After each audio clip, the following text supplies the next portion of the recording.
Listen, you Fargan sons of bastage ice holes. It's time for Bad Movies Rule, the worst movie podcast ever created. And today we're going back to Spoof Land with Johnny Dangerously.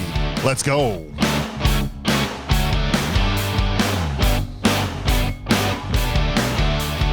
You believe the mouth on this guy? We finally figured out a way to get around. Yes. I wrote them all down so I can. Oh, perfect. I can just Let them rip. Just let them rip. Swears rip down. Well, guys, I'm excited for this episode. This is, well, I was in one sense nervous about this episode because the last time we tried to tackle a movie like this was Spy Hard. Yes, And- but so many great things came from it, like Yes, garbage pail full of dirt. that's true. That's true. But I think this time we're ready. I think we're not coming in unaware. So today I want to say we've got I want to maybe not the dream team, but the old team. How about that?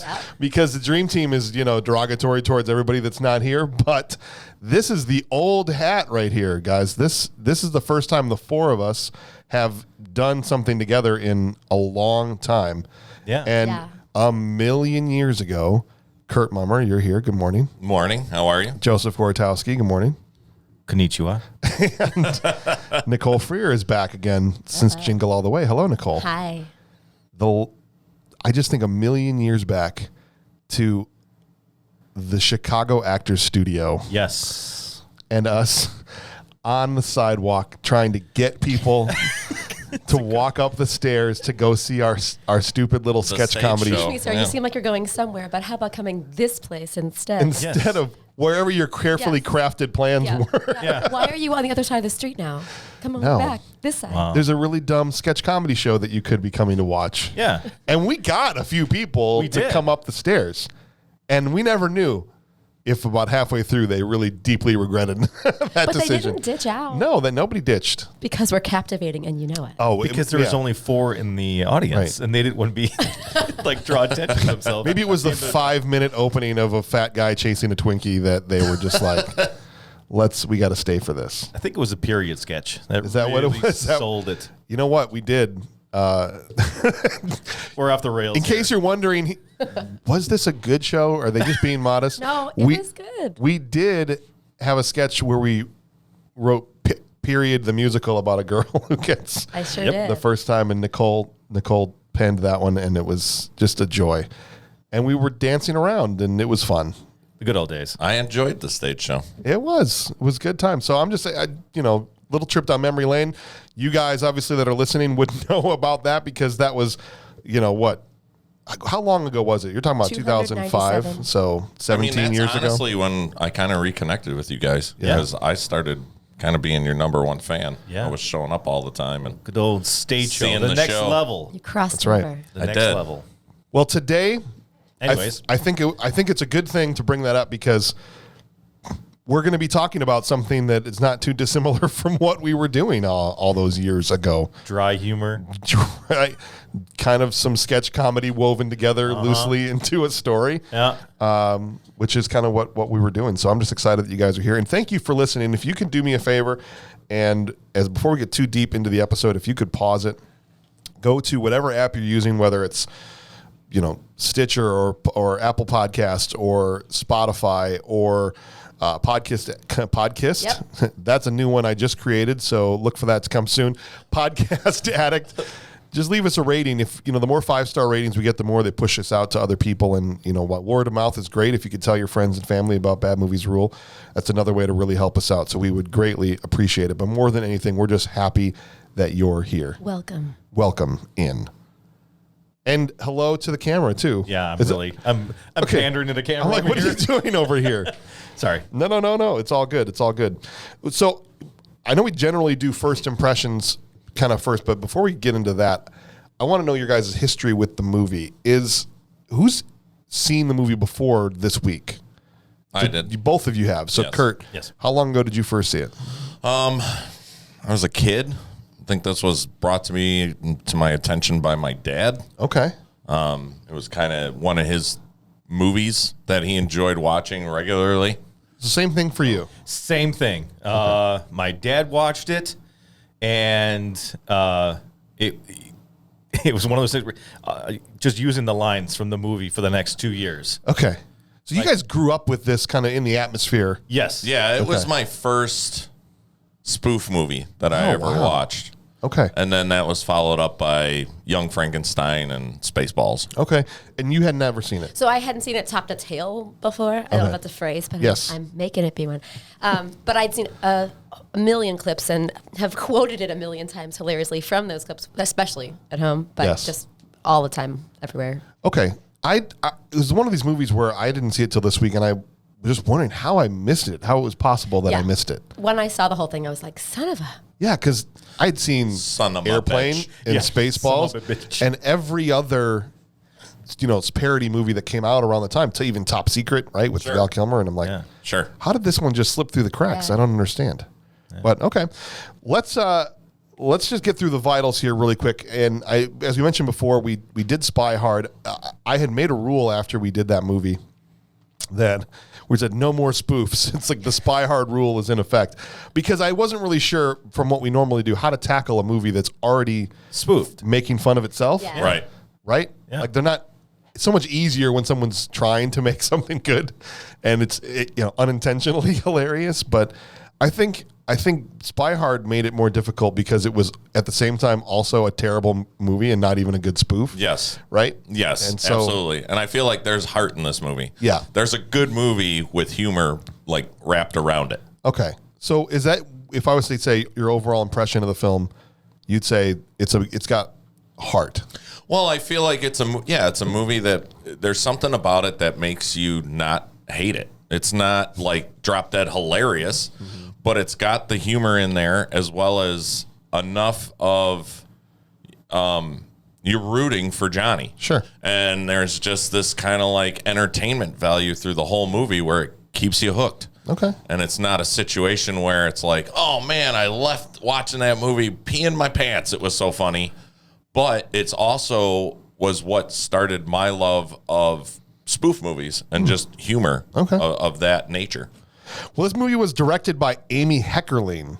Okay. Do you guys, if I just first blush, No idea. recognize that name? Ridgemont High. Yeah, well, she had just come off of that Yep. right before this movie. Good times. But I think probably the most famous movie for her would be Clueless. She Yes. directed Clueless. Oh, wow. In the mid-'90s. Yeah.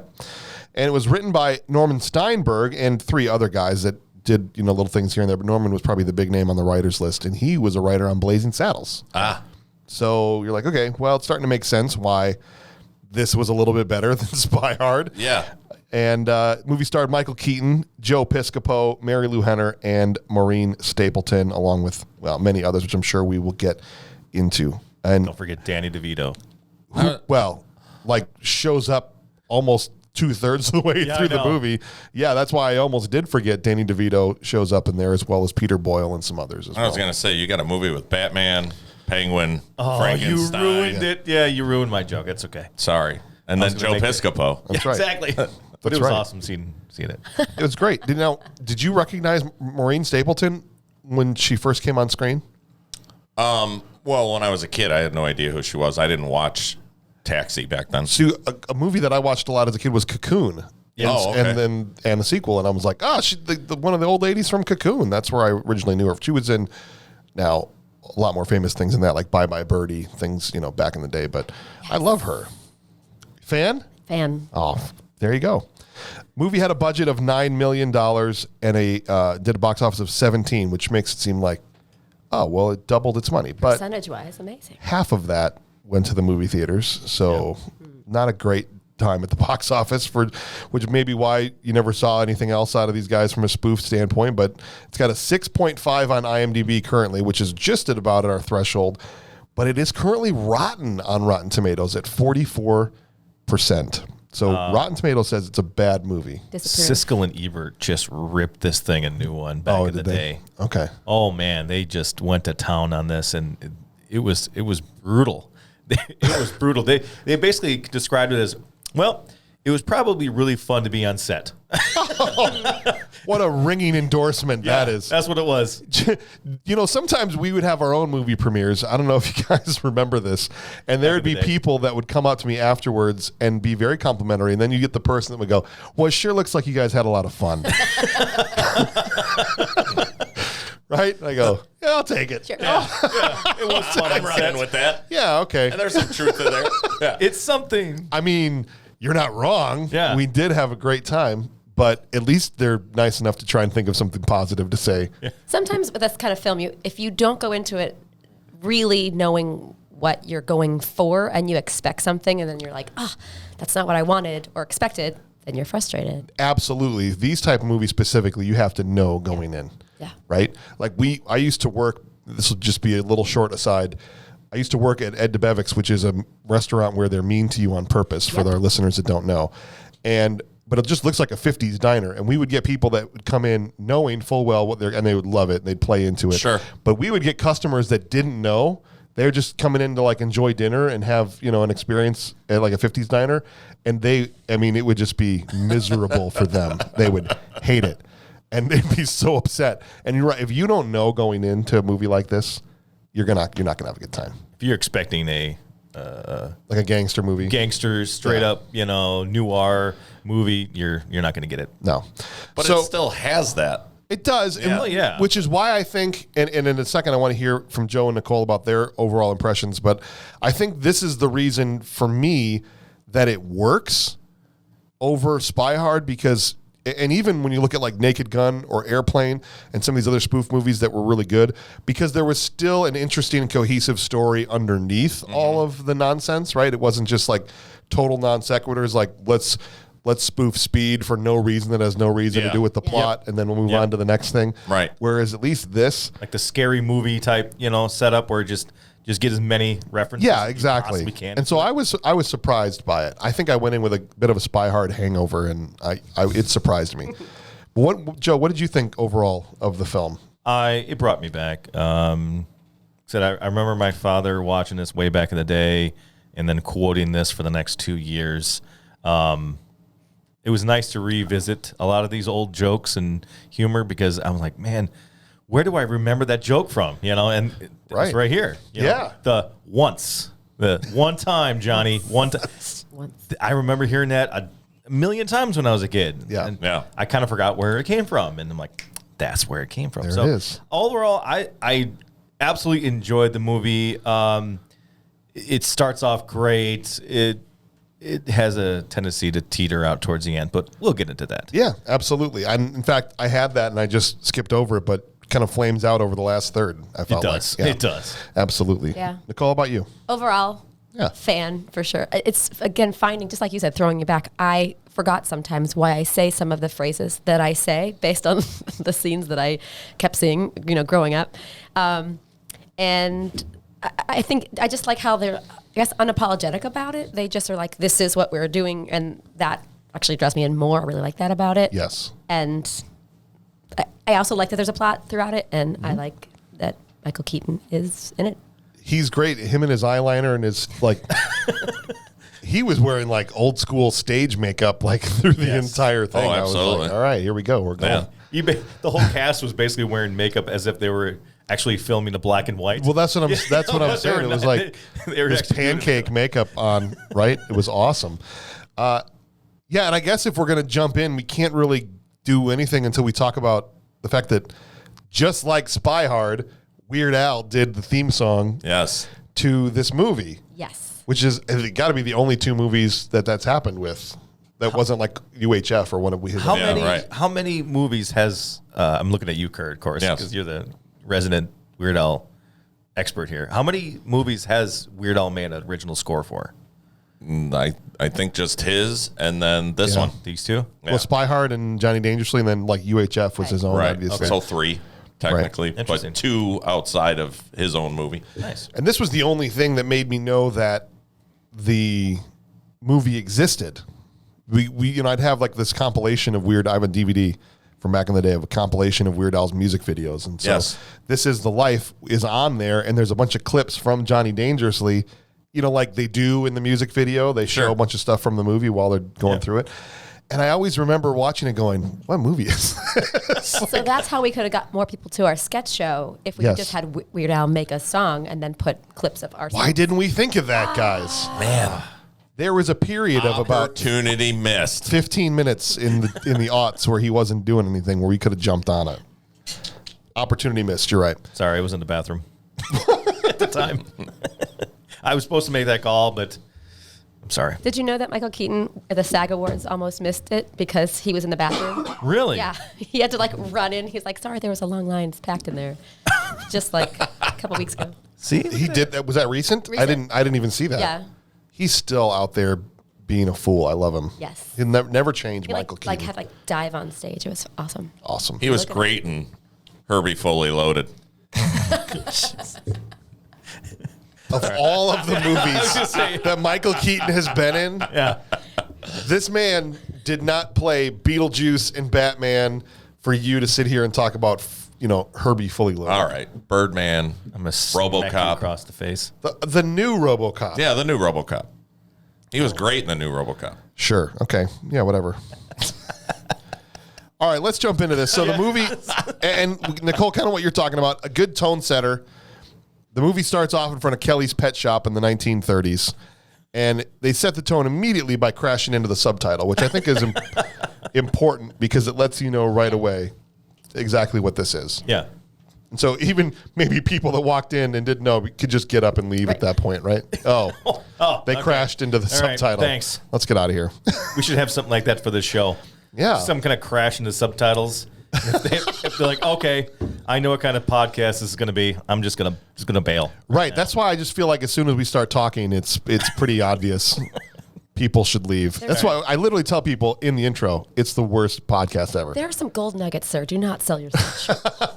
Okay. Well, there are a few crazy people that stick around to the end, as we've been talking about in the past, and those are our special people, and we love them. Special people. That's right. There's some people that listen to multiple episodes and same ones over and over again. That's stuff. that's amazing. That's what I'm saying. We have the best fans. Absolutely. The best. You guys rule. And if you ever want to get in touch with us, which I probably should have said before, but we can say this now, the best way to do that is at thisshowIstrash@gmail.com.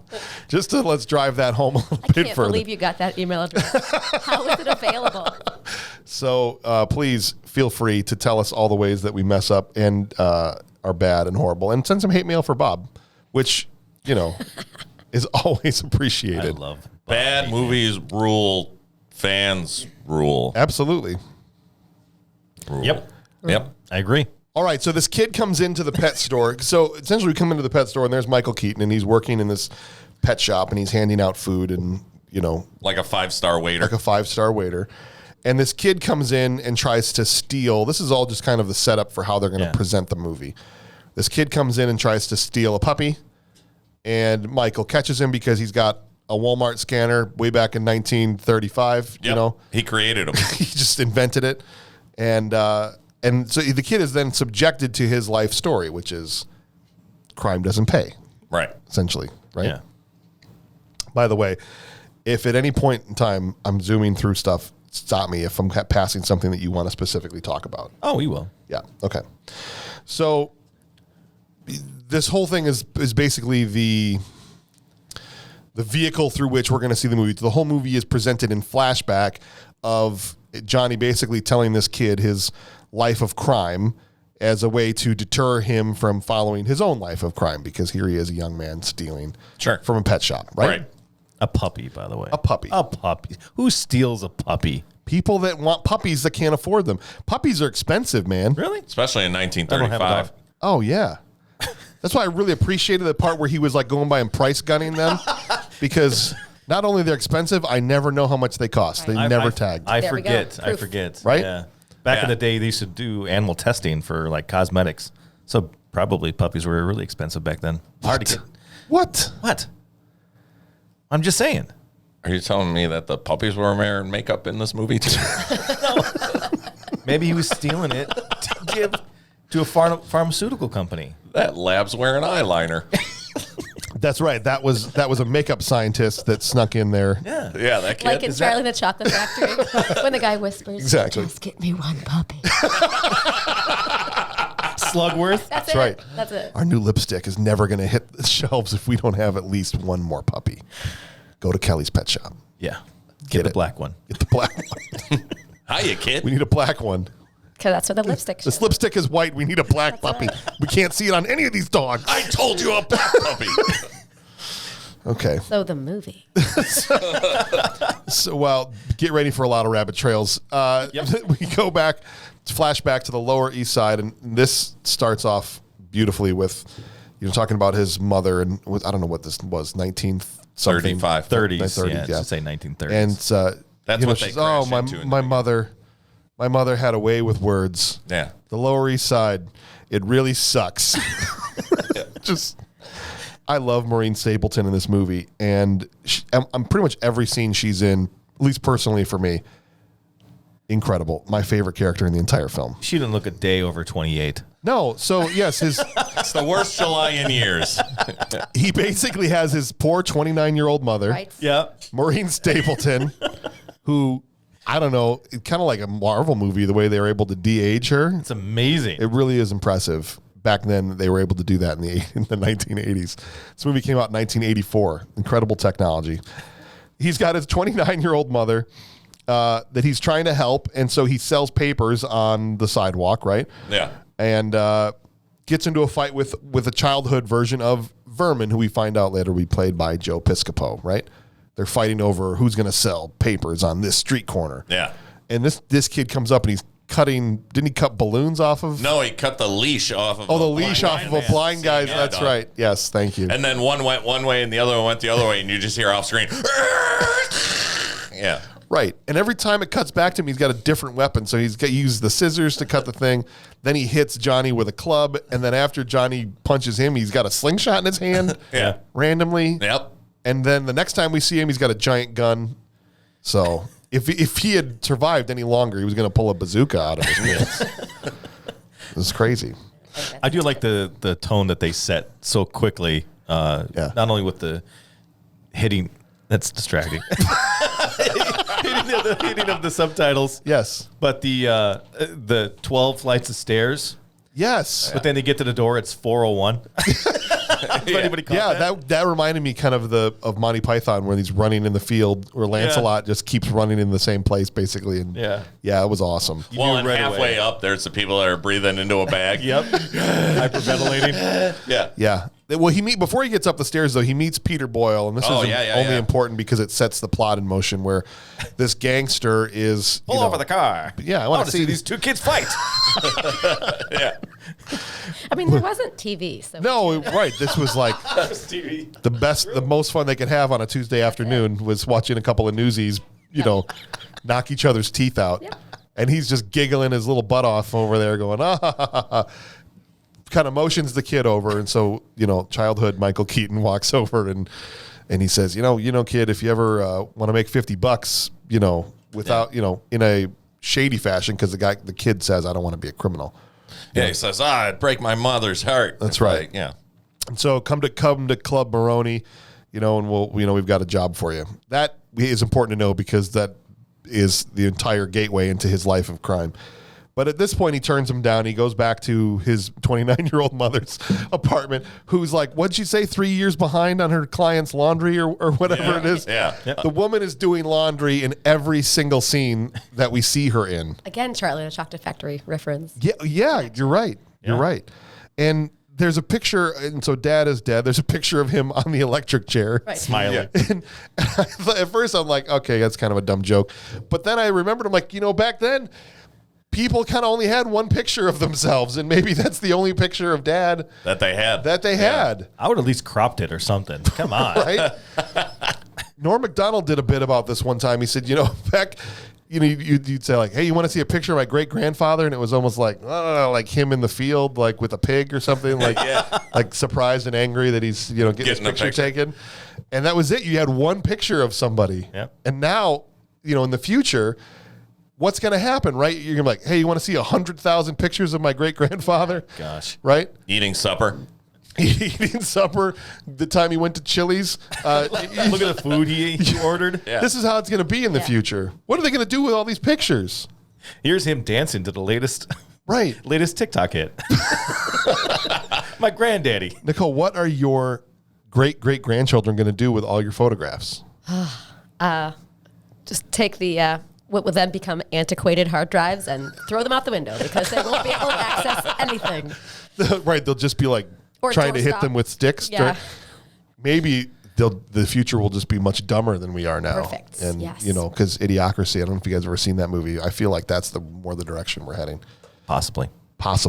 Well, and to rewind a little bit, there's also the gag of the bumper sticker that says "I'd rather be stealing." Oh my gosh. I mean, how many times have we seen that?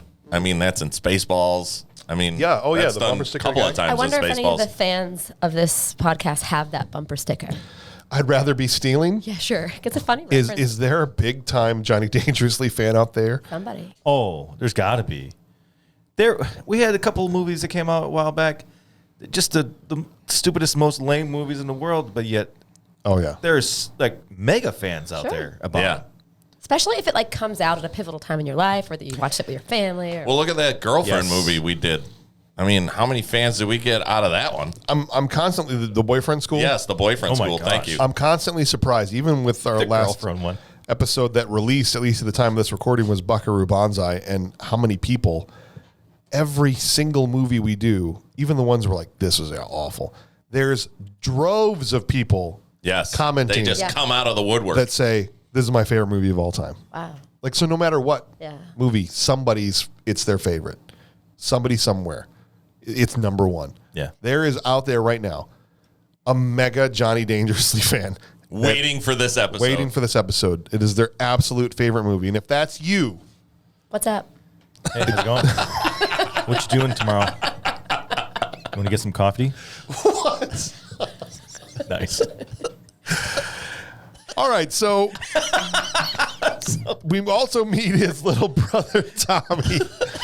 Tommy, tiny little tiny Tommy is sitting there. Teeny tiny Tommy. Teeny tiny Tommy is sitting there, and he's a good little kid. And this is basically our introduction to his family. But we find out that Johnny needs to make some extra money, right? Because his mom is constantly Yeah. Yeah, So her pancreas. Pancreas is failing, yeah. And this bill was $49. and 95 cents. Just this week. Right, it's special. Yeah, that's right. That's an Special for ongoing you. gag. Right. And do we need the floating heads reminding him of literally what we saw 2 minutes ago? Yes. Come to the club. Remember what I'm talking about? Like, I remember, yeah. I'm just like these flashbacks. Like, we just saw this. Yeah. It's a flashback in a flashback That in much a time flashback. hasn't passed that I need this. We right? don't need a flashback. We could go just show up at the club and we will all know why he's there. See, and I thought that was a joke in itself. It might- Like, they it were might be. almost Another force reason it can feeding be it. popular Yeah. is Yeah. people with short memory can enjoy this film. This really is accessible for people with There is. all kinds of memory disabilities. Yep. Well, and that's the part two when the doctor walks See- in and he's like, So the mega fan of Johnny Dangerously isn't even going to remember that we talked about this. The person that loves it so much because it spoke to their short-term ability is just going to be like, there was a podcast about this? It's all right. Sorry, go ahead. no, I was going to say, I thought it was funny when little Johnny was like, well, where am I going to get that kind of money? And he's like, why don't you knock over a gas station? That's right. That's right. Yeah. So even the doctor's egging him on towards crime. So we go over to Club Maroney because, again, this kid is now going to see what this gangster is offering him $50 to do. And we meet Mr. Maroney, right? Yep. I had never laughed so hard just within the first minute of seeing a character when he just starts talking. Yes. First of all, they do this hilarious thing I love when they like establish that he's like the benevolent leader of this casino. That thing where he just kind of walks around. He's like, "Oh, I touch your face. I touch your I face." know there's a family out there. That's how they greet each other every time they see each other. Oh yes, the two hands. I touch your face. I touch your face. Right? You're like, okay, well, this is clearly the guy. But then he starts talking, and everybody knows that's listening to this, that's seen the movie, what I'm talking about. You fargin' ice holes. Yeah. Oh my gosh, It's I was utter dying. bullstein. That's right. Some of a batch. And the angrier he got, the funnier it became. Right? Oh my gosh. The mouth on that guy. The mouth guy. Yeah, and so that's Dick Butkus is Yes. one of his bodyguards. Yes. Yes. From the Chicago Bears. Yes. Who was trying to do like the Jim Brown thing, and there was a period of time where Dick was trying to become a movie guy. And Yeah, he was the bodyguard for the Dundee gang. Yeah, for the Dundee gang. Yeah. Right. Yeah. He's the guy that says what a mouth on Yeah, that guy. but not Right. for Maroney, right? Right. And the kid basically is there to help Dundee rob the casino because we find out Maroney and Dundee are like these warring mobs. Yes. Right. And so Dundee shows up at Maroney's club. The kid shows up and he uses the kid to help him sneak weapons in. sneak weapons in and then in his newspaper bag and then rob the place blind. Yes. Which was, an interesting and entertaining action sequence. But the thing that got me the most excited, I literally stood up off my couch, was when the kid bust out the Jim Cotta. He went Yeah. full Jim Cotta. Yeah. I was like, he Just- knows it was Jim Cotta. He did. It was amazing. Absolutely. You probably haven't seen Jim I Cotta. have not. But what it is, Nicole, is an ancient martial art Oh, I see. where people fuse the power of karate and gymnastics. And when you fuse gymnastics and karate, you have an explosion called Jim Cotta. Jim Cotta. Yeah, so it's like gymnastics with kicks, basically. It sounds like a Greek food. It's also that. Do me a favor. Make Jim watch Jim Cotta, please. All right. Okay? Force him to do it. shall. It's anyway. He literally did the parallel bar thing, Yep. the flip under. He did the swinging kick from the bar. Just it was like totally out of the movie. Yes. I hope And he's that they got a actually hell of ripped an off. arm, too, whipping those newspapers and Yes. knocking guys out. Yeah. Do you think that was on purpose? I hope so. Me too. I can't verify it. There's nothing No. there, but I hope it was. No, I scoured the castle. Was there a key grip that worked on Jim Cotta or somebody? There's some connection there, but no, I couldn't find anything. And then unfortunately. the ultimate favorite line for me Yes. was right when Maroney goes, "You fucking sneaky bastards!" He gets so mad. That's what I'm saying. The madder he gets, the funnier it is. It was so great. I don't know if I've ever seen that guy in another movie, No. but That he was just, like, incredible. one main role, and he just did a bunch of weird stuff afterwards, and that was about it. All right, now there's a lot of this. Do you guys know people that are married to people like this? Where in that scene, What are you trying to say, James? no, not you personally. Are you married to someone like this? But I don't know. I feel like we know people that are married to people like this. And I just want to know right now, if you're listening to this, that we see you. Okay. There's this mob fight brawl happening, and even this woman blamed that on her husband. Right? When they fall onto the table. Hell of an anniversary, Lou. Yeah. Yes. I'm like, oh man. How could he know? Sometimes supposed to some people watch that and they cry. Well, we're all laughing. Did you? They cry. It hits too close. It Somebody hits did. way too close. And we see you out there. And they just My sob. prediction is 1 out of 4 of us cried. No, my wife would absolutely never be like amazing. that. But Then it was me. waiting tables for long enough, I think I've waited on people like that. So there are people out there. There are people that had been in for anniversary dinners that I would walk away from the table and just go, yeesh. They're not going to make This it. is how many years? Yeah. Congratulations. Well, 5 too many. Sorry. Well, and this leads into Dundee getting his gun. Maroney gets Dundee's gun Yes. and then basically holds it to him. And then they do the classic bar slide. Yeah. Yeah, across with bucket the head bucket bar on the slide. head. Yeah. That's classic. The kid saves the day. Yeah. man. The classic. Yeah. No, absolutely. It's really impressive for a 12-year-old what he's able to do in the middle of this gang war. Well, when you're a newsie, you got to. There's a lot of trials and tribulations. You know a lot of gotta go through. dancing, tap, I mean, if you've ever seen Newsies, and apparently Jim Cotta. those You know kids Jim Cotta those as well? kids can dance and sing and all that stuff. Cotta. What if they mix Newsies with Jim Cotta? What kind of movie? Well, it would just be the same except, I'm the king of New York, and every time they were doing the jump, they would just be like kicking dudes in the face and stuff. Right? All right, here's what I want to say. Sorry, I need a break for a second because I got to clear my Okay. sinuses. Johnny Parallel Bars. Johnny Parallel Bars. So I can say things like butts right now. Yeah, all you want. 'cause Butts, you cut butts, out. butts. Well, actually, it's going to be on YouTube. So Well, we don't cut that. Well, unless it's really, really horrible, then I will. But all right, back in. So I didn't learn much from this movie about being a gangster, okay? But I feel like I did learn a lot of life lessons and how to pick up women specifically. ooh, I love these. Yes. You know what I'm saying? Yes. A skill that is in this stage of my life completely useless, but still,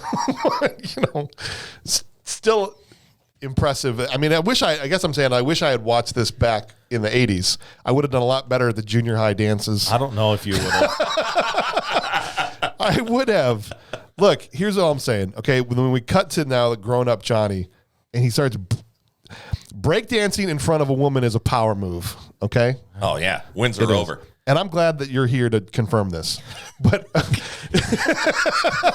if a guy just starts pressure. breakdancing, like apropos of nothing, just breakdancing right in front of you, it's winsome, isn't it?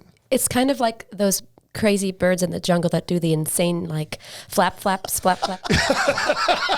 It's like a mating. It's Yeah. a mating dance, It mating obviously ritual. works. And Obviously, it does for yeah, Johnny. Yeah, and then you just walk right over and you plant a kiss on them. Right.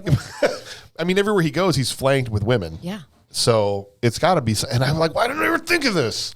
Because There's still time. when I was I'm not flexible enough. But in 1984, when I was 5 years old, I could have started training then. And by the time I was 12 and in 8th grade, man, I would have been.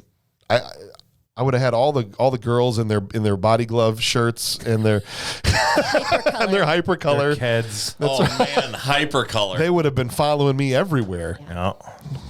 It's true. Aqua. Where were you when I Hairspray. needed you, Johnny Dangerously? I actually have a quick little side Yeah, interesting please. story on this. We can cut this later, maybe. No, but it's staying in before I even know All right, what it hold is. on. It's staying in. So you're talking about going back to your old self. Yeah. Right. And relearning some of the things, and I wish have been able to break dance to impress women. Yes. I was sitting there thinking about myself with my kids, going, man, I know a lot of tips and tricks that would work. Yeah. Like, should I start teaching my kids this? Right. Absolutely. So then I had this honest heart-to-heart conversation with my wife. I was like, what do you think about this? And her response was absolutely fantastic, and it made me rethink the whole thing. She goes, do you really want them to be that good with women that young? And I'm like, yeah. I think they would say absolutely. I'm sure they would, but in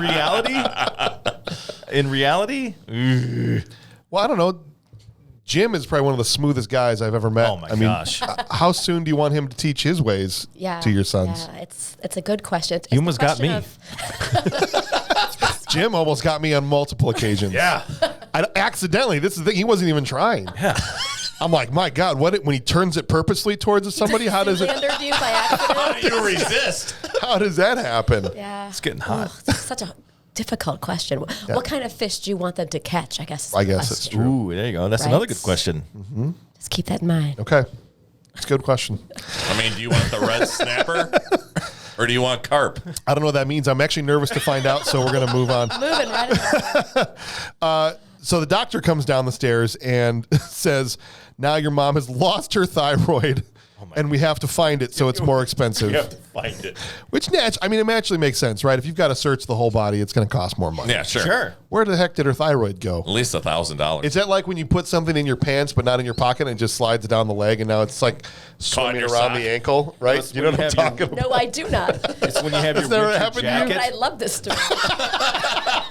This ever happened to you? Yeah, you'll have like a winter jacket that Right. has a small hole in the pocket. And Yes. You put like a quarter in there. Next thing you know, it's like up on your shoulder. Yes. You're like, That's how? a great example, You don't too. know how to get it out. Right. Or you'd be You buy wearing. clothing with portals? Yes. Well, I No. have never done this. That's a great brand name. We're just poor. Portals. We're just poor. We're just Not poor. portals. Poor. I'd be walking around sometimes with my wallet by my ankle accidentally because I'd have sweatpants that didn't have pockets, right?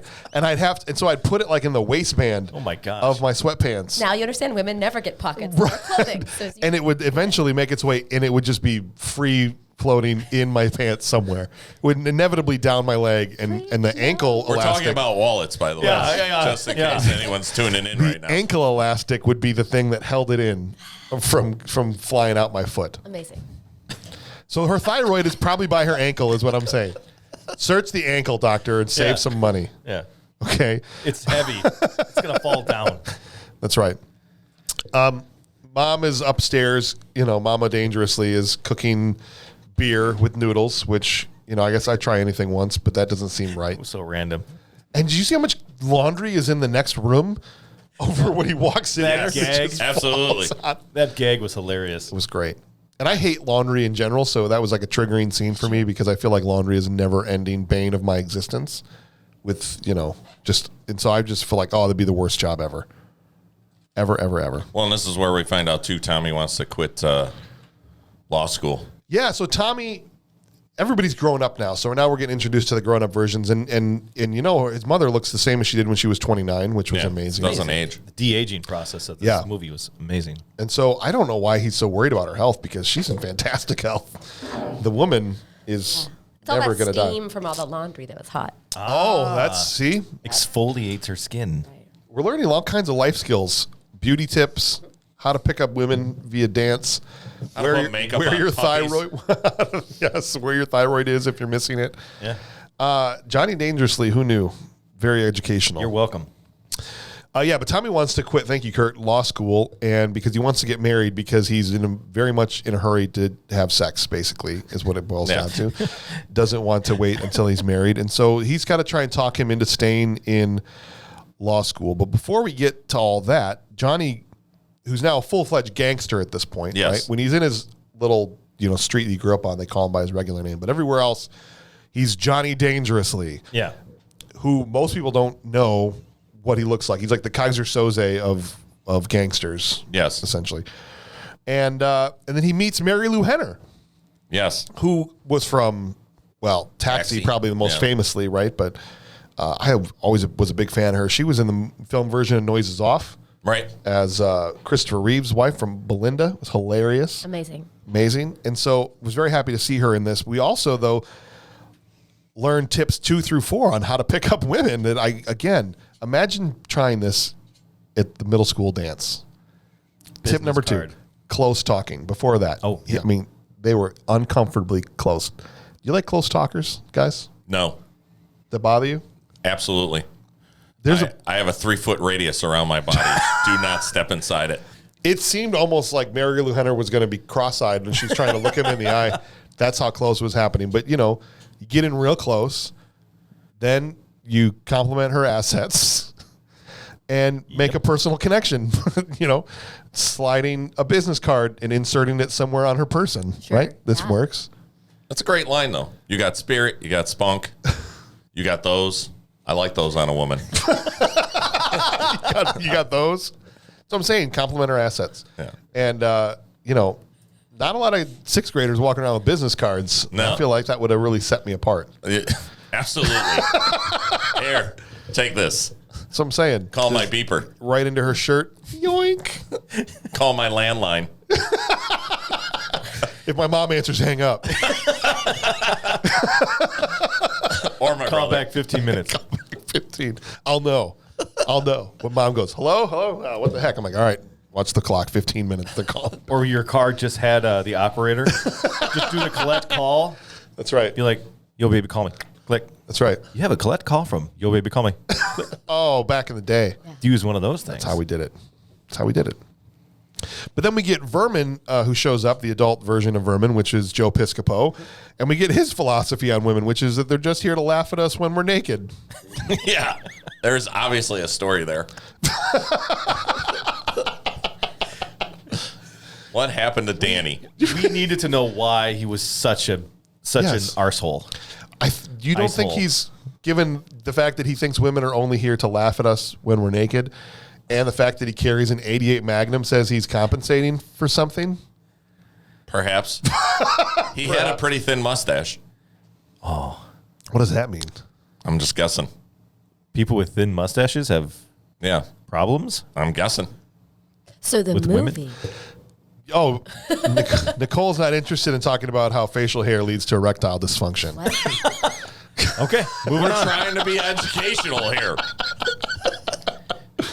Maybe we All just right, know more. I'm sorry on the that we point pulled you than into the, but Nicole. understand who we pulled you into the Okay. room with here today. Okay, When it's your turn to talk about something that you know about, then speak up. right. You got a man I've got over here the with a full beard. I've got the experts on erectile dysfunction with us. Yeah, and- guys, I don't and have any facial hair. We have to Now you pick, know. pick their Now you know. brains. Thanks a lot. This is Okay. helpful. All right. Anyway, so they're in the middle of a gang war, right? They're in the Yeah. middle of a gang war. Sure. And there's a couple scenes. They're going back and forth. You know, Maroney sends them a robot to their The office. technology for the 30s. Really impressive. Amazing. It's like It's like they took an animatronic from Disneyland, and gave it a Chuck E. gun, Cheese. gave it a gun, and sent it over. And they're so excited, like, "Hey, he sent us a robot!" Yeah, look at this guy. I would have liked awesome. to have seen it hit somebody. I know it didn't, but I would have liked to at least like just nick one. somebody in the arm. Like, oh, like, Well, that's like all of their weapons kind of suck. yeah. Because Well, right the after bombs this, suck. that's what I'm saying. There's no shrapnel in any of their bombs. No. Because it's always like Wile E. Coyotes, like they blew up, and everyone's covered in ash and soot. Yeah, and- blink, blink, blink, blink. but like, and the hand dropped bomb out of the airplane. That's old school. Yeah, that's- when you just drop it by hand. Super accurate, by the way. Mm-hmm. And that's how cavemen used to have aerial combat. They would just What? Absolutely. They would drop rocks on people. They would fly over and drop rocks. And biplanes? No, they didn't have biplanes they back would then. ride on birds, Joe. And obviously, Haven't you ever seen the Flintstones? I'm not understanding this. I'm saying that it was a little throwback to the old school when cavemen would war over they're very territorial Okay. of their space. They would, when they were, doing the aerial part, there's land combat, there's aerial combat, there's shoot. naval combat. They would drop rocks on people instead of bombs. They'd have to hand drop them. How did they get in They the didn't air? have like bombing systems. What's that? How did they get in the air? They rode birds. I said that. Pterodactyls. Or they threw each other. You could throw a caveman pretty far because we were little back then, right? And strong. Caveman tossing. Little and strong. Dangerous. They would train their whole lives to get Yeah. people up high enough just to rock bomb Yeah. the other cavemen. They had I mean, you would die when you landed. They had cave camps. That's where the word rock bottom came from. That's right. actually. Yeah. Don't know if you knew that. Actually, surprised you didn't know that. We're here to help. So But- about erectile dysfunction. Yeah. So honestly, speaking of that, Tommy shows up at Johnny's office and wants to have sex, and he can't wait until marriage. Oh my And gosh. something was just inherently hilarious to me about Michael Keaton trying to tell him how terrible sex is while being flanked by two barely clothed secretaries. Yeah. If we'll call them secretaries. Sure. One was a maid. One of them was a maid. And he's just like, oh gosh, that's I mean, a at terrible least idea. by the outfit. Yeah. My life is horrible. It's a terrible idea. You don't want to do it. And No. it's literally just got these two women right here. Here, let me go ahead and pull up this very Should we talk about that? Yes. This extremely specific, reel to reel video. Yeah. Yeah, I thought he was going to show him like old school timey like porn, and then it's this like informational video, and I'm Testicles like, that and made me you. laugh myself. Yep. Now, Nicole, I'm going to put you on the spot again Excellent. Looking forward to it. Let's do as a it. mother of small boys. Are you nervous about when they get to a certain age having the talk with them?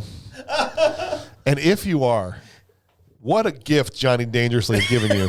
You could just show them this part of the movie. I had not considered it. I feel so much better. Thank you. Because I forgot that was No an problem. option. Yeah. You said Thank totally you an to option. Atlanta I mean, the Genital dancing- Institute. AGI. Thank them. Yeah, you don't want to suffer from ESS. Look, I'm not a doctor. I feel like it's not right. No. I don't think that's accurate. That I don't feel like that's what happens. But here's the question I have about the ESS video. The poor guys very gingerly walking around. Robes. I can't. The scene. I would totally The came out scene of of the left three field. I was captains. not ready for it. I Yeah. was not ready for it. So It the got scene me. what we're absolutely chuckling and laughing about is in the video. It shows three gentlemen Yes. with very enlarged things. Looks like they're smuggling like volleyballs, like a pair of volleyballs. they're smuggling, the Plymouth Rock. Yeah, right. Because so what are they trying to say? If you have too much sex, your balls explode. Yes, they will inflate and then they can pop. Right. Which then scares him off of. He's like, "Oh, thank you. I'm going back to law school, and I'm out. I'm out." Which Going worked. back to law school. Here's the question I have: why was this already queued up on the projector? Ready to go. It was ready. He had that thing queued. They didn't have that many films back then. This was his entire movie There collection. were probably one other, but they left out, right? But this would have been the one he watched last because he was in the machine already. It's like, what if it was like their Saturday night? Like his secretary's like, "Oh, Mr. Dangerously, can we watch a movie tonight? Yeah. Oh, put on that balls one." Put on the ESS video. I got this or Yogi Bear smoking a cigarette. What do you want to watch? Feel like that's an easy answer. Just saying there's no Netflix. I'm going with the There was ESS. no Netflix. You're right. There was ESS. Well, if it came out, at that time, it'd probably be Netflix. So Lil Sheridan is performing at the clubs. We get Marilu Henner coming out doing, and this is kind of, in a way, a bit of a movie trope when you've got these types of movies, is the femme fatale doing her, dance at the club in front of all the guys. The Jessica Rabbit scene, if Exactly. that's what you want to call it, right? Which we've seen play out many, many, many times in many, many Marilyn different movies. Monroe. Yeah. Happy birthday, Mr. President. And here's a tip number 5 for guys out there. If a pretty girl sings in your direction or smiles at you, I understand you're excited.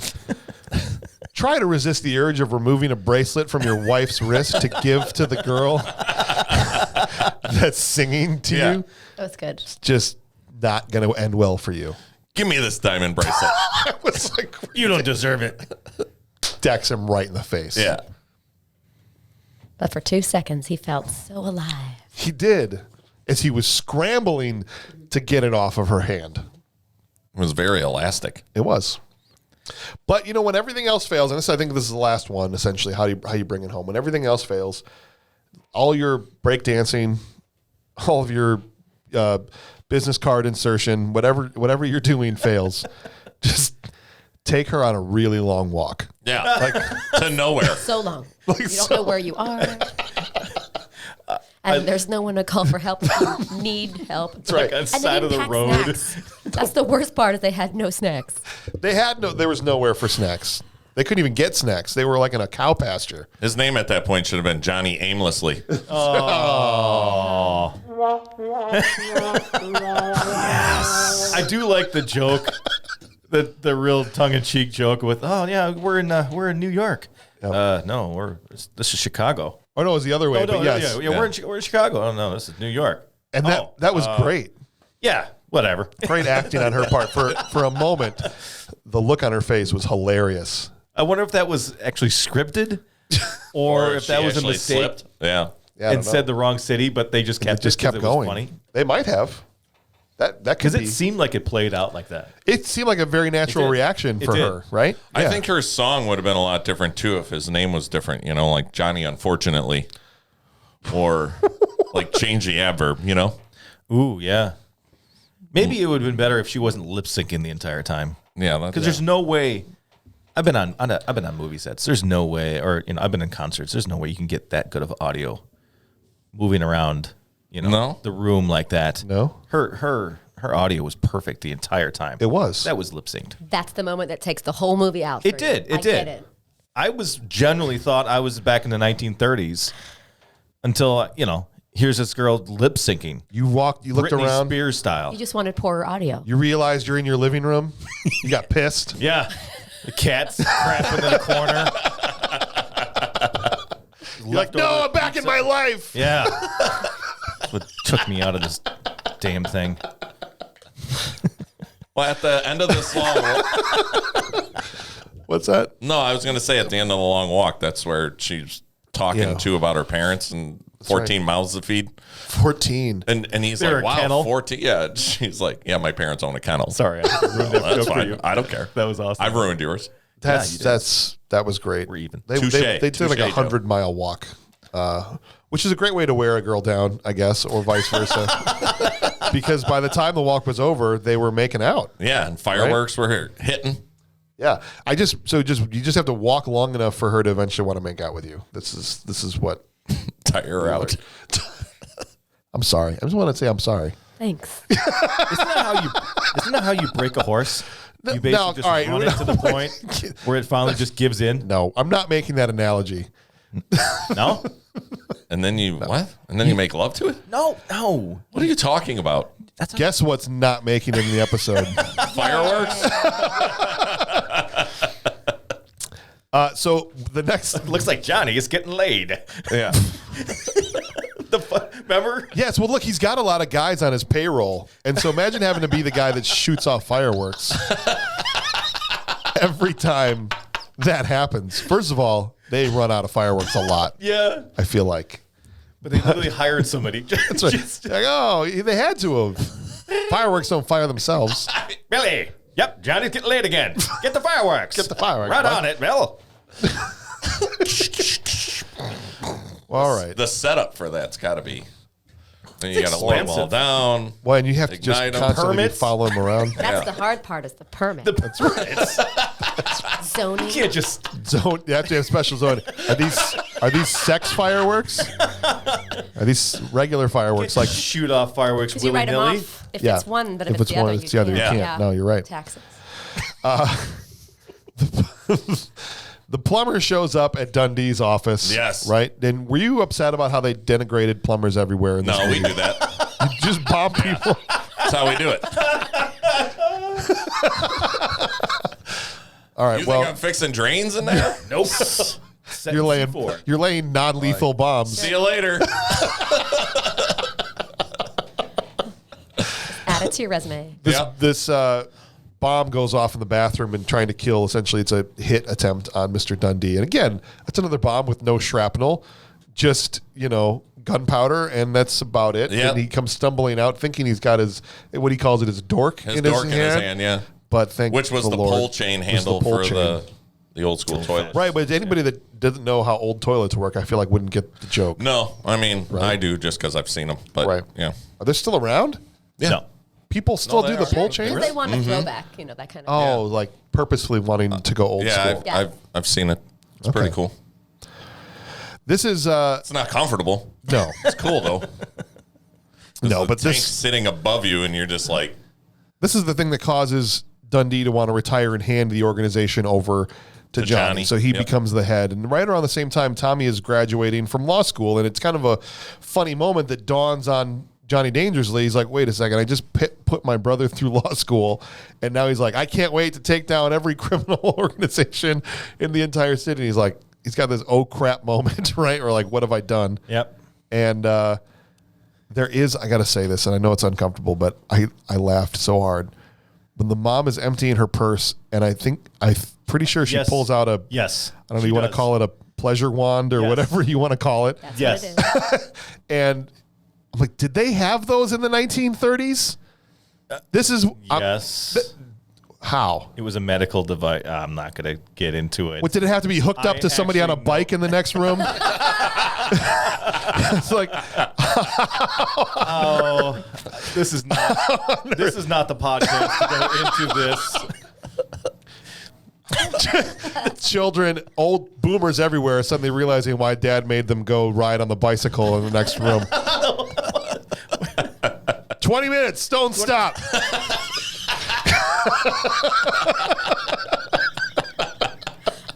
Sorry.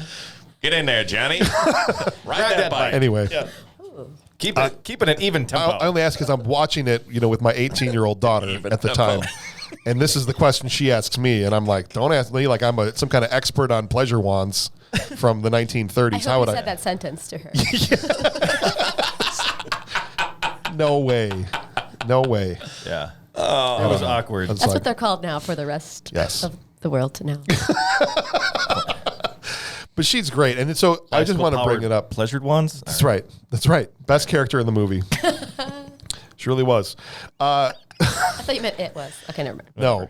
Well, I've lost my place. This Yeah. is insane. All right. So the doctor tells Johnny that he needs to perform 6 more procedures on his Yep. body. Do you think the doctor's ripping Johnny off? No. I mean, that's pretty much standard healthcare. I couldn't tell if the joke was that his mother was really that sick and constantly needed surgeries, or if the doctor was just Knew that he was bilking making money. Yeah. because every time started off with $50, and every time he told him he needed surgery, he came up with the I money. assumed that was it. Okay, Yeah, I thought that way too. The joke is that that's how the healthcare is now. so no surgeries were being performed No. on mom at all, No. Unless they were. or just unnecessary surgery. That's even worse. Gosh. Out of nowhere, Danny DeVito shows up in the movie because Tommy now has graduated and needs to get a job in the DA's office. Yeah, and he's the DA. And he's the DA. And so it's a joy anytime Danny DeVito randomly jumps into a movie you're watching. I mean, what a gift for everybody. And it was weird because he had a little bit of hair. Yeah. It was early Yeah. enough, Danny DeVito. It's like a little off-putting when he's got hair on. I just want to like go take it off. Did you see the feet? No, the feet. Did you see the feet? No. What Oh feet? my gosh. Okay. When the office door opens and Danny DeVito's sitting behind the desk, at the bottom of the desk, they never talk about it. Oh. There's 2 feet that I didn't- scoot up underneath from 2 Yeah. high heels. I never saw that. Yep, set of high heels go scoot up underneath the That's desk. hilarious. That's How did I miss And they that? never talk about it.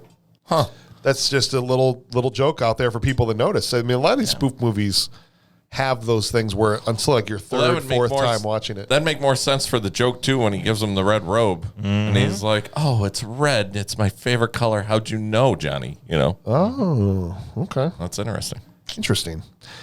Tommy goes on a crusade and, basically starts taking down criminals everywhere, takes down Maroney, gets Maroney into court. Yeah. You We get- lousy cork soakers. Yep. It's And you got hilarious. Harvey Dent Yes. gets, gets the Penguin and Batman together, He did. and takes down fighting crime and, It's really amazing how many of them are all together. it is. It's funny you say that because one of the main crime bosses from Batman is Maroney. Yes. That's what I'm saying. That's where the joke was going I to come. gotcha. That's where I was going to throw this joke, which you stole from me in the Or beginning you of the were. show. Well, you guys, you guys are kind of like warring mobsters today with how many times you're bombing each other's jokes. It's Yeah. like one of you is Maroney and one of you is Dundee, and You can decide who's we're who. gonna see. Well, I'm going to be who's Dundee. who. I got less hair.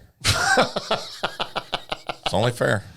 All right, He's clean You shaven. get all the best lines then. Okay, Joe. You miserable cork sucker. The Bargain sneaky bastard. although my favorite one that he does is when he gives him the math question. If a train leaves, that's a fucking trick question. Yeah.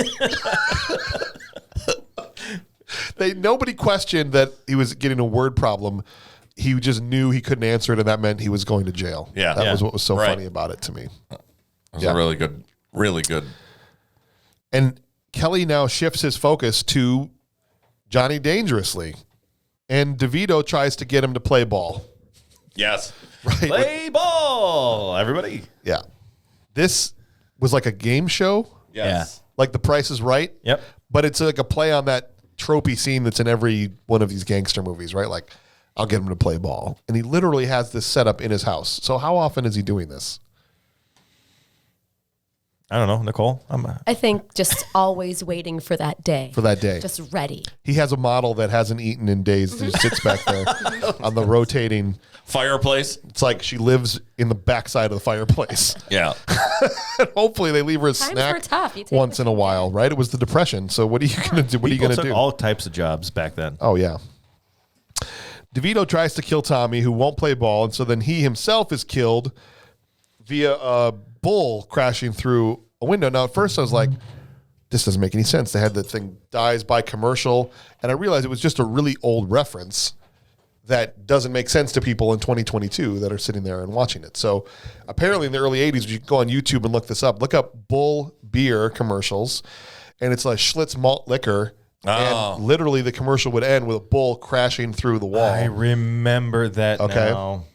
And so that's what happened to Danny DeVito. It was like the commercials, which is why they say dies via commercial. And that's why he did the whole thing. Oh, what are we drinking here? Oh, it was malt Exactly. liquor. Yep. But that I never how got would- that joke. We wouldn't, right? And so that was one of the things where I'm like, oh, you kind of had this timeless movie where things are funny regardless of when you're watching it, but then you throw in a very specific dated reference like that, Yeah. and after a certain amount of time, Yeah. it's like Even Shakespeare's like that. Honestly. right. Yeah. Honestly, it is. And so you watch some of these old spoof movies and there's like, they'll do a "where's the beef" joke or whatever, and it's like, okay, my kids aren't going to know what that is. No. It's like the Black Eyed Peas.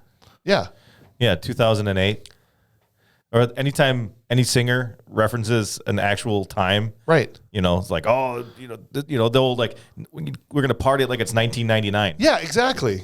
Once you It's get past not- a certain time, That song is no longer relevant to me anymore. it isn't. It's just relevant because people thought the world might end 5 minutes after. I know. Yeah. It's the only year that I think makes sense. Were you or your parents on the Y2K thing? No. So my in-laws were gathering like kerosene lamps and getting ready. They thought maybe it was going to happen. So Do you think Danny DeVito needed a booster seat? I think he always does. One time he got up, he stood up, and he was still shorter than Tommy, who was sitting down, played by the great Griffin Dunn, who from American Werewolf in London. You guys ever see that movie? That's where the guy that plays adult Tommy is from. Nice. Yeah. But just going to start zooming a little bit because I'm just keeping an eye on the time here. But feel free to stop me. But this I felt like is kind of the point in the movie where it really kind of petered off. Yes. Right? Like I feel like all the best moments, all the best jokes is all kind of stuffed into the first hour of the movie, and the last half hour just wasn't as good. There wasn't as many jokes. The plot kind of got convoluted, right?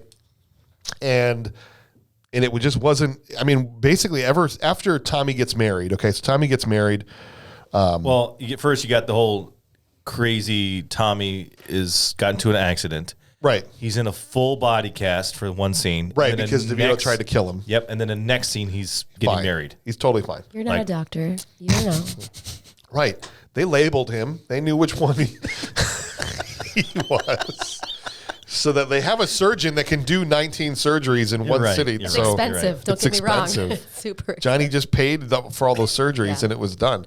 But I agree, though. yeah. The movie definitely does take a dive Yeah. at this point in time because my notes, most of my notes are filled the page from this at this point. Yeah. But right now I have like three more. Why I'm pretty much going to zoom through the rest of this because there's some movies where it's backloaded where you're just like, okay, I can't wait until we get to this part at the end, right? It's going to be great. The last half an hour is so good. Then there's movies like this where if I ever watched it again, I might turn it off after the first hour. Yeah. because You know how it ends. You know how it ends, and there's not really anything that's like You're watching it for the jokes at gotta this see. point. Yeah, right, exactly. To Tommy getting married is probably the last kind of funny scene to me. I mean, Maureen Stapleton gives what I consider the funniest line, and it's all because of how she delivered it. It's on the paper and probably not even that good. When she's teary-eyed, she says, "You become like a daughter to me. I want to share something with you." Yes. I go both ways. And the way she said it, and Marilu is perfect. Okay. Like, perfect reaction. It was just so great, right? She got so emotional at her son's wedding that she just had to share that with Sheridan. And they immediately are running off to try and find somewhere to consummate the marriage. Which and I love this setup. the janitor's closet. Just between the whole, like, they go in there, then he's standing there, he Right. overhears Well them. choreographed. Yeah, just Well choreographed. Yeah, because this is where Johnny's identity is compromised because Right. he in the janitor's closet while he's trying to consummate, he hears that Johnny dangerously is his brother. The Right. guy he's trying to take down is his brother. right. By the way, Yes. who did Joe Piscopo? Piscopo play? Vermin. Vermin. Yeah. Vermin should have known that these guys were brothers because Oh, yeah. they Grew up were together. childhood friends or childhood adversaries. So the fact that Oh, that's true. so that's a big plot hole right there. Wow. Yeah, you could.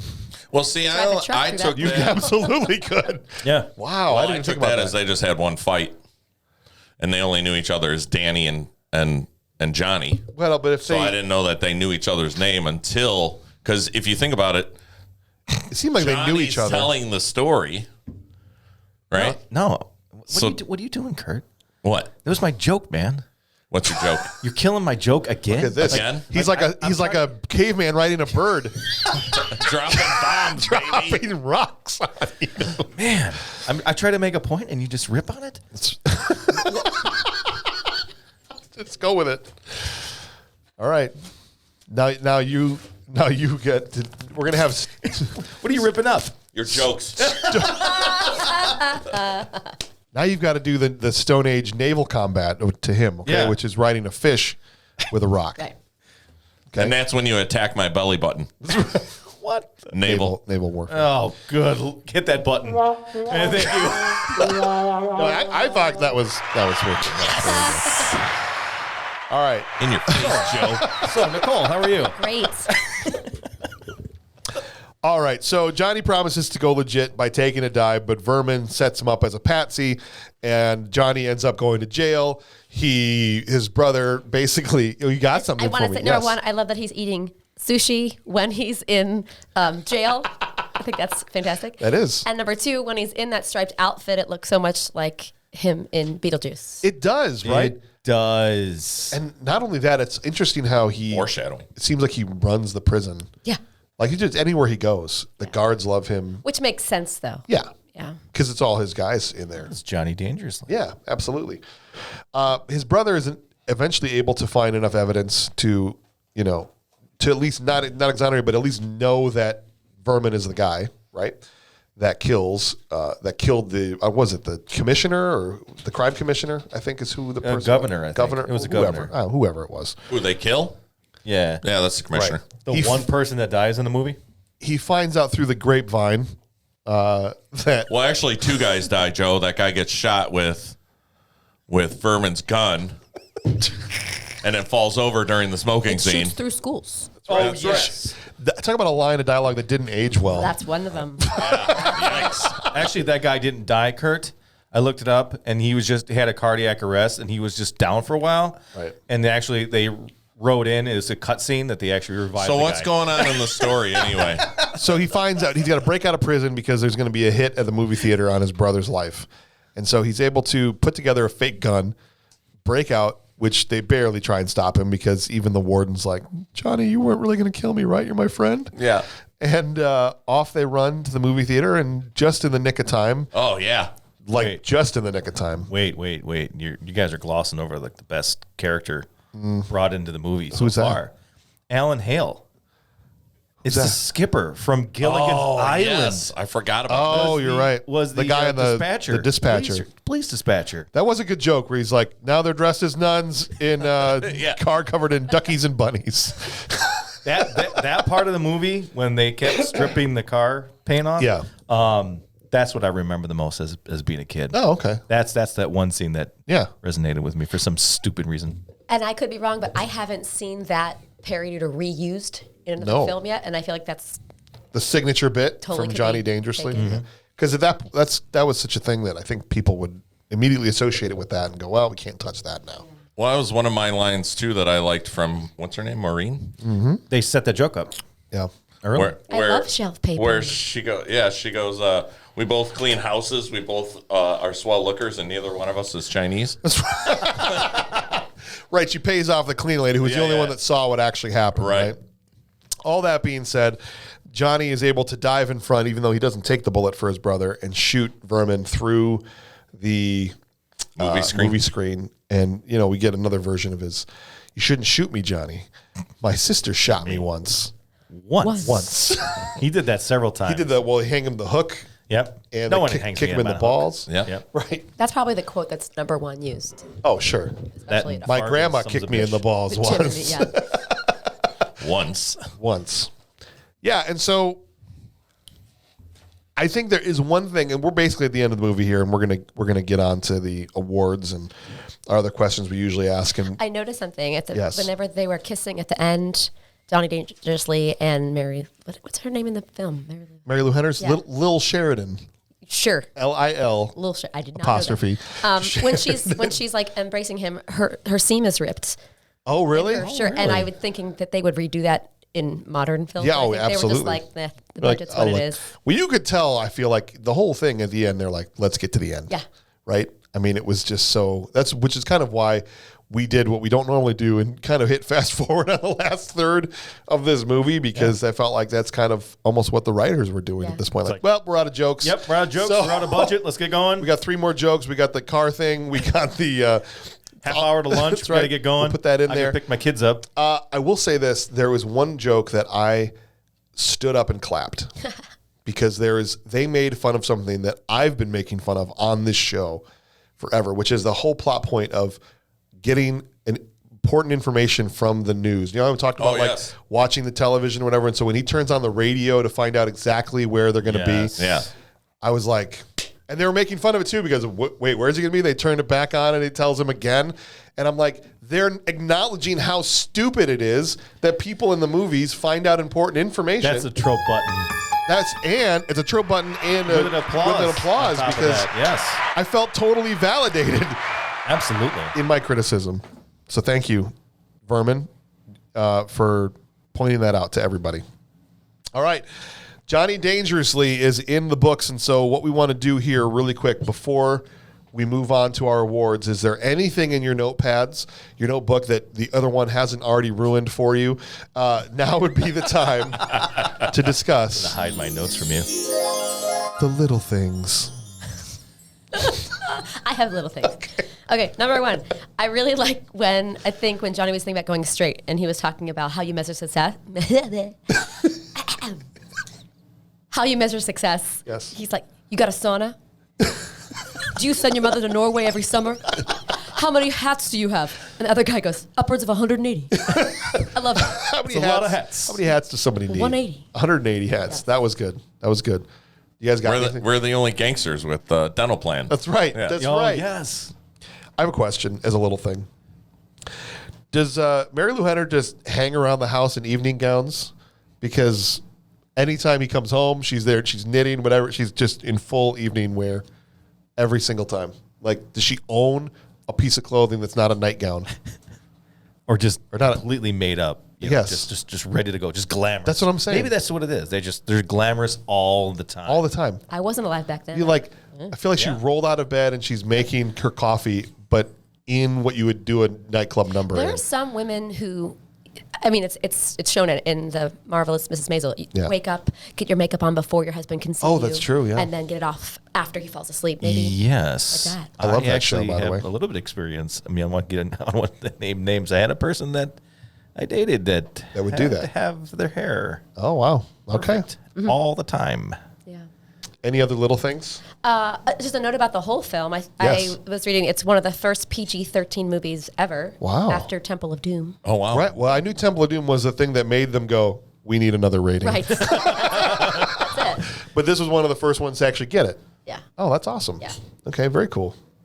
And I wanted to say another reason I feel a kinship with Michael Keaton is that he went to my high school. He went to your high school? Yes. That's amazing. Yes. Pittsburgh, Do they Pennsylvania. just have a giant mosaic of his face? No. Like when you come in? Maybe they do now. They should. Maybe. They should. Yeah, she dated him. And That's right. No. She's from Pittsburgh. Yeah. Yeah. Our ages are off by. She's a Yinzer. Hey. It's awesome. No, I love Pittsburgh. I miss it. That's right. Really. Yeah, we both went to Shout out to Pittsburgh. Montour High School. What's up? Oh my God. That's my favorite accent out of any city area in America is the Pittsburgh. I just love saying it. Let's go downtown. Downtown. Shout out. Shout out. Get out of here. All right. What do you guys got? So we can ruin each other's jokes. Let's go. One of my favorite jokes is when he throws the hat and goes out the window and then shatters something. And What's the he matter, kinda Johnny? turns- You've never missed before. Yeah, and he looks back behind him like, "What I just hit?" And then the follow up to that is when Yes. Miss Capone comes over and asks for a couple bullets. He's like, "Yeah, we're kind of thin around here too." Like, and Right. then she's like, "Oh, Al's not going to be happy about that." He's like, "Well, then maybe he can't go outside tonight." Yeah, Like, and then right. slams the door in her my face. Gosh. What do you got, Joe? You got another joke that I can step So on? I really like the one when he threw his hat out the window. Oh. I'm getting this button to work out today. That's right. I've never used it this much. You're welcome. The one joke that I wish didn't happen, but it was always happening. They kept like trying to make it funny, and I'm like, okay, it's not funny anymore. Yeah. The deaf blind guy. That Oh, kept that's getting why I the didn't sight even. back. That's why I didn't even mention it. Yeah, it was It's just not funny. Yeah. So that's a little thing that I was like, okay. And that might be more of a sign of the time in that since then we've had so many similar type movies and jokes and things like that maybe when that came out it was fresh and funny, but I just didn't feel like it trying was. to I mean, like, Mel Brooks made it better in the. Oh my gosh, yeah. Exactly. Well, but using the rule of threes, like once you get the third, then it's like really funny. And then Yes. I think they're just trying to employ it. They were trying to deploy Deploy. I also the rule of 3. I also enjoyed the Grapevine Yes, that was bit, good too. where it just traveled from one person. Well, Paulie, the parrot, and then it just traveled, and the one guy like kind of mumbled it, and the other guy's like, "Oh yeah," and he Cut all the way back. all the way, and then he gets it. But he still 100%. knows what it is, right? Because Yeah. he knows that grapevine. Yeah, I he's thought Johnny that was Dangerously. 100%. That was pretty funny. Well, look, guys, it's time to give some awards to Johnny Dangerously. We're going to give it its flowers, even if nobody did back in the day when it came out, because apparently Siskel and Ebert, as you say, Joe, hammered this movie. Man. They were We are going to brutal. give it some praise, maybe.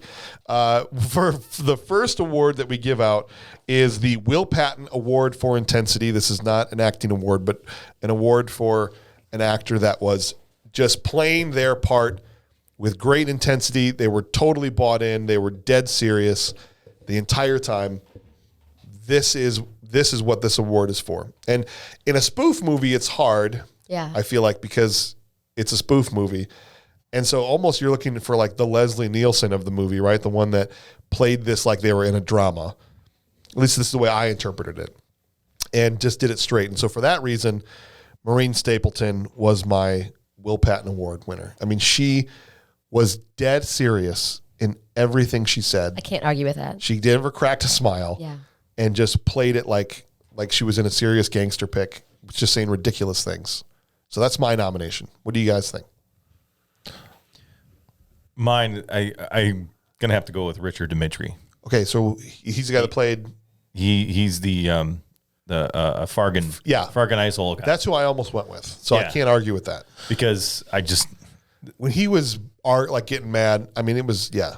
well, I feel bad for him too, because he didn't do much before or after this. So I feel like he deserves Okay. a plaque on the wall, because I'm sure he didn't get an Emmy, he didn't get an Oscar, none of that, but he needs an award for something. But people have been quoting him for decades. Decades. Yeah. How about for you, sir? Joe stole mine. Oh, How about we just think of it as you two agree? yeah. with We've each agreed on nominations With before. your powers No. combined, you are Captain Planet. That's right.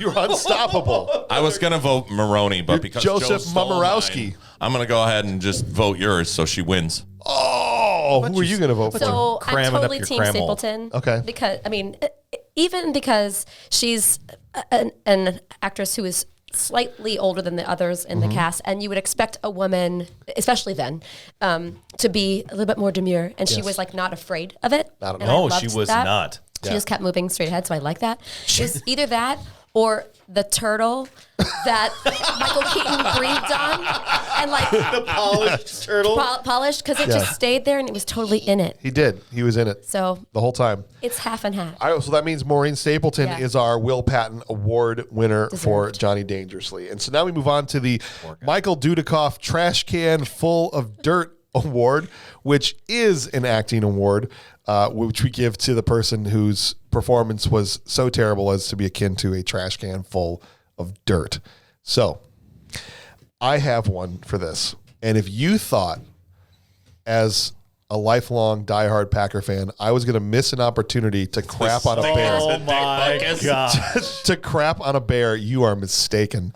Dick Butkus did terrible in the one scene that he was in. He was basically like a walking trash can full of dirt. So Dick Butkus is my nominee for the Trash Can Full of Dirt Award. For anybody that doesn't know, Mr. Hauser over here Yeah. is a lifelong, die-hard Yeah. Green Bay Packer fan. True. He has Even through the 80s when they stunk, man. Yep. We're gonna start losing listeners.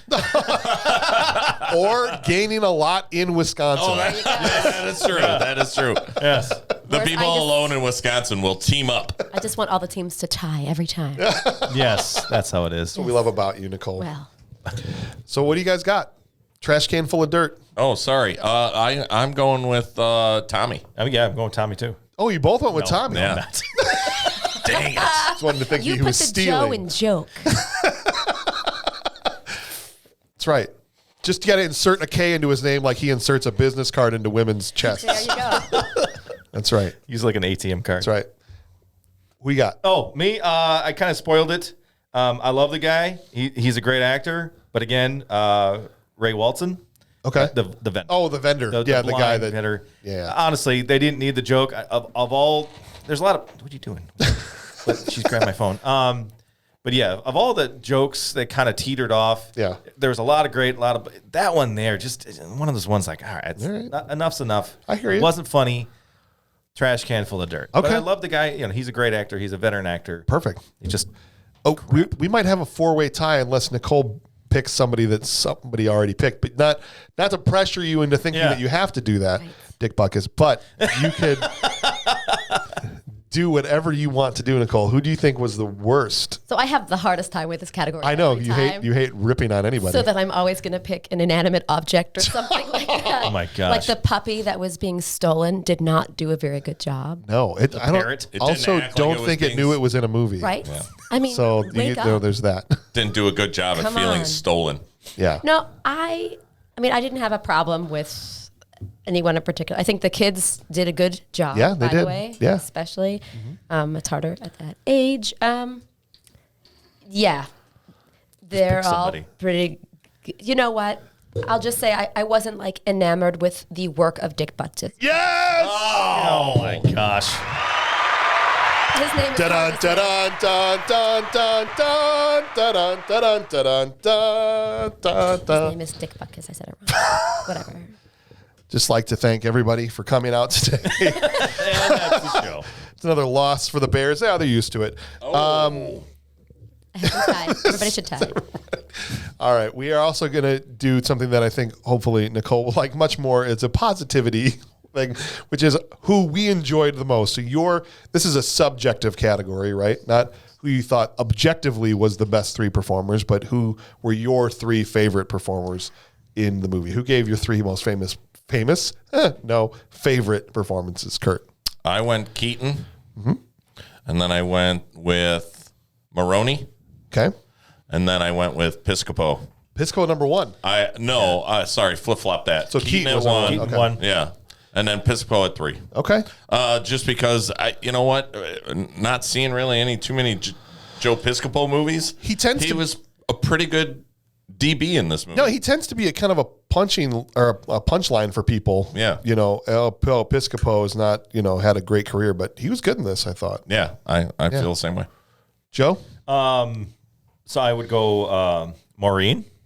A 3 or 1? 3. Which direction are we going? Okay, 3. 3. I go Maureen 3. Joe Piscopo 2. I Okay. agree with you, Kurt Mummer. Oh my gosh, are we going to have a And- gangland ceasefire here? Maybe reach across the table reach- here as a truce. And number 1, Michael Oh, Michael Keaton. respect Look you. at that. Look at the respect. We love this. Because there's 3, and because it's, I think we're all going to line up with it's going to have to be Michael Keaton, and it's going to have to be Maureen my gosh. Stapleton. I don't have him number 1. You don't, okay. Yeah. But my 3rd probably is Dom DeLuise as the Pope. Oh my gosh. It was good. That one Overlooked scene. role. Just How enjoyed. many times has he played the Pope in roles? Somebody I out don't there know. knows it. Someone somewhere right now is furiously typing an email to this show is trash. I want to at know. gmail.com. I want to know how many times has he played Right the now, Pope? someone's typing just this movie, you idiots. No, he's played it several times. Has he? I think that was the joke. He was the fact peppered that- in. Like it wasn't too don't much, know. so I enjoyed that moment. Okay. I feel like he was in some Mel Brooks film and has done it Well, it once was before. Pizza the Hut. I might be the only one to have Marilu Henner in my top 3, but I really enjoyed her performance. She's a good comedic actress. She's got chops. She's been doing comedy for a long time. She lip syncs. And, well, that might, not have even been her decision to make, right? But I thought she did good. So I had her at number 2. I actually had Maureen Stapleton as my favorite. Okay. Yeah. Performance in the movie. I mean, she made me laugh more than Michael Keaton. And I love Michael Keaton. He did a great job. Yeah. He's in my top 3. But Maureen Stapleton had me just dying through the whole movie. She's got good delivery. She does. That's the thing. There's a few jokes that she said that they're not. I will not repeat them, and they did not age well. No, they didn't. I was like, oh, jeez. But I think this is also another, just kind of segueing off of our trash can full of dirt winner, which again went to a Chicago Bear. Jeez. We could easily swap out him for Arnold Schwarzenegger, and this is a better movie. Dick Butkus I mean, for Arnold. No. I mean, That's a small role. That's a negative though. Ghost Rider. it's a small role, but they could have made it a bigger role.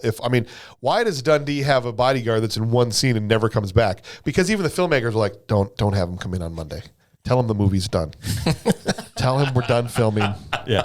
Okay. Take his he won't keys know. away. He's a football player. We're just going to move the entire studio. Right. We're not filming here anymore. We're going to start filming in Los Angeles. Nobody tell him. Okay. I'm sure he had a much bigger part. And if Arnold had been there, he could have played it through the whole thing. I feel like it would have been wasted on a bodyguard. Well, but Arnold should have been. It's somewhere still, else. even if it would have been 1% better, it still would have made the movie better. After seeing Batman and Robin, Yeah. I really would have loved to have seen him as Maroni Yes. and then do the ice hole line. yes. He could have totally do that. Oh, you fucking ice hole. Yeah. Yeah. Is it 3 questions? Bullstein. Bullstein. That would have been good. You're right. Ja, Fargen, Is he Swedish now? Fargen sneaky bastard. Well, it's an interesting phenomenon, boys and girls. And just want to say here before we wrap up that I'm just so appreciative of the three of you for being here and for, taking the time to come in and talk about Johnny Dangerously and to watch it at home. And hopefully if you subjected your families to it while you also watched it, that they enjoyed it as well. We are going to have a second Michael Keaton movie right in a row. And I think it's Shut the front door. We are, and I think it's important. And we're gonna take a step out here because I feel like for 30 years, no one has said what everybody has thought, and that is that the Batman movie that came out in 1989 is a piece of crap, That's and awful. we are going to talk about it next week. It is I'm so glad I won't be here for 100% that. a piece of junk movie, No. and it's time. It's time to give it the beating Yeah. it deserves. No, I think I'm absolutely. I'm gonna be on TikTok just voicing my opinion on that, like the other dozen people. But before we sign off, we have to answer the question here about Johnny Dangerously. The question we always ask, which is the objective married with the subjective, right? Is it a objectively bad movie that also to you is just bad? Is it a bad movie that rules? Or is it a good movie straight up? What do you guys think about Johnny Dangerously? I don't usually do this, but I'm going straight up just good movie. Okay. I enjoyed it. Yeah. I'll watch it again. It's not there's nothing in my eyes that makes it see to be a bad movie. So do you think the critics were wrong? Oh, absolutely. Okay. I think it's a great comedy. Cool. Okay. I'm going to flip it, but there's a reason. Okay. It is a great movie that is bad What? in that order because So you think it's an objectively great movie, movie. but you think it's bad? the latter half, Okay. the last third of the movie Okay, I got you. was trash. Okay. But there's so much great stuff. There's so many lines, Yeah. the humor, the jokes, the tongue-in-cheek stuff. I loved it. It's a great movie.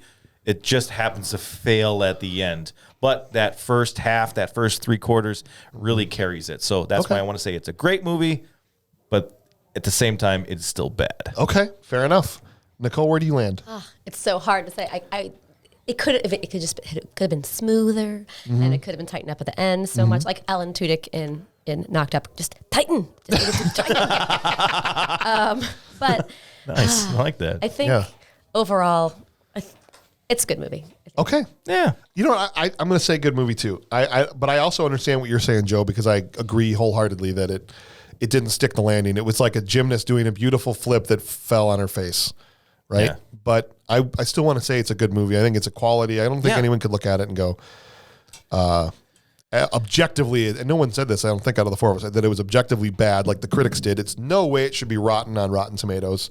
No. In this case, I think they got that wrong. So, Well, I think it also showcases everybody's talents. yeah. Everyone in the movie did their job, and it was great. No, I had For that to. reason, that's why I feel bad about not saying Marilu Henner is my third, because Yeah. I know I kind of threw a funny one in, but she did her job, Yeah. Yeah. and she shouldn't have stuck out. If she had stuck out, she wouldn't have been doing it correctly, I think. Right. Exactly. So- No, that's a good point. 75 points to Marilu Henner. That's right.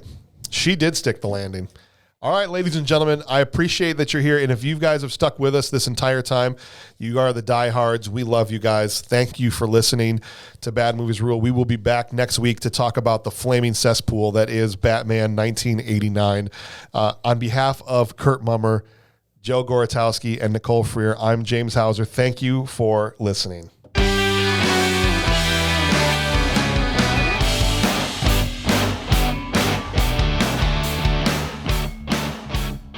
So I have my gangster name. I want to know what your guys' gangster names would be. Absolutely. Let's do this. What's yours? Mine would definitely be Joey Two Fingers. Ooh. Is there a story, or do you want to just let it out there? Okay. Nope. What's yours, Kurt? Donnie Bag of Donuts. Man, I'm thinking gangster rap first for some reason. Oh, yeah. I guess I didn't specify. Right? Not like 90s gangster hardcore Well, either rap. way. No. Well, that puts me in the mindset of like salt If and you want pepper. it. Then I would just be some other kind of spice. But just Regano. Just like right, Little Regano. just regano. Little reg. I love that. Little reg. I'm coming back to that. Yeah, we can just keep moving that reg to like on the reg. Okay. Little reg. I like it. Regula. Nikki, 2 thumbs up. Awesome. That's a fun game. What about you, What James? about, yeah, James? Well, mine's Jeff. Oh.